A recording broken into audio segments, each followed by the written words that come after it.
Welkom by Klein TV. Vandag gaan ons leer oor diere op die plaas en waar hulle woon. Op die plaas kry ons 'n koei. Mm. Die koei bly in 'n stal. Dit is 'n skaap. Meh, meh. Die skaap bly in 'n skaapskraal. Dit is 'n hoender. Pak pak pak pak pak pak pak pak pak pak pak pak pak pak pak pak. Die hoender bly in 'n hoenderhok. Dit is 'n perd.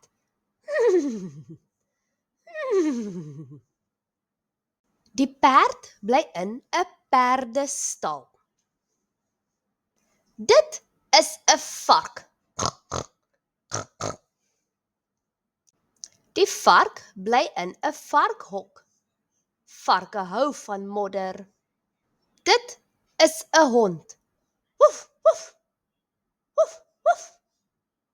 Die hond bly in 'n hondehok, binne of buite die huis. Tot volgende keer. Totsiens.